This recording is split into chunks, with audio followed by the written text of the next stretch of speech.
Hey, this is Billy Hofacker. I'm a Brazilian Jiu Jitsu black belt, and I'm here at Long Island MMA. We just finished our pro MMA class. I'm here with UFC fighter Chris Wade, and we're going to show you a great drill for maintaining the mount. Chris Wade is one of the best fighters in the world. He's a UFC fighter, an amazing wrestling pedigree.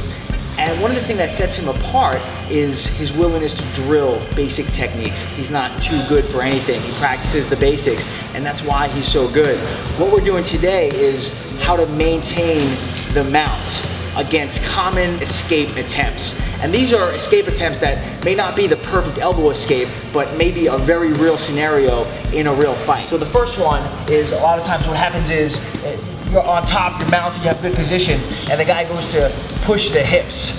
So what we do here is we grab the head, anchor ourselves to the head, get those hips heavy, and then this grip weakens, and then we can do whatever from here. We can look for a strike, or we can look for a submission. So that's one of the things we're doing. Another one that might happen in a real situation is he might freak out and try to bench press me off. So if he does that, what I'm gonna do is just make my hips heavy. I'm gonna almost make my body like a wet noodle, and I'm gonna swim one arm at a time in to maintain a nice heavy mount, chest to chest. If you notice, my weight is on Chris, not on the floor. My knees are wide. So again, he goes to bench press me off, and I swim one and then the other. The reason I don't want to swim both at the same time is because if I do that, he goes to push and I do both, now I have no balance because I have nowhere to base. But if I do one at a time, I can base on the floor. Another common escape attempt that might happen is he goes to push my knee. If he does this, there are two options. One is pulling up that wrist, no thumb, just pulling it straight up. That's okay. But a way to get into an even more dominant position is Chris goes to push my knee, I push it down, and I slide my leg right over his arm, and I end up in a high mount. He has no frames, my hips are forward.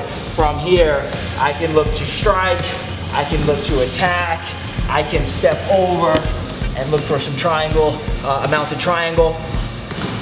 So those are the three that we're working. He can either push the hips with both hands. I'm going to anchor myself to him, grabbing his head, hips heavy, and then usually the hands come off.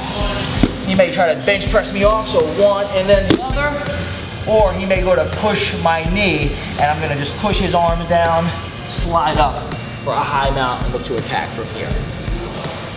Guy grabs your arm and he goes through a trap and roll. So what I'm going to do here is, a lot of people make the mistake and they get real tight here, they try to pull their arm out, and then before you know it, they're over.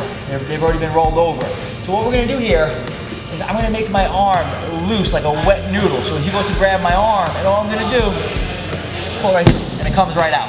Of course, that's slow motion in a real scenario. As he goes to grab that arm, I can do it, beat him to the punch and bring that arm right out.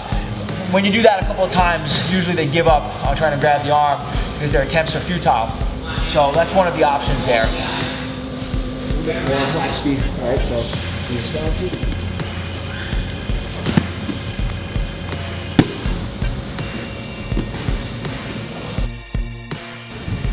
Thanks so much for watching this video on countering mount escapes. Hope you enjoyed it. Make sure to give us a thumbs up, some feedbacks, and some comments, and we'll talk to you soon.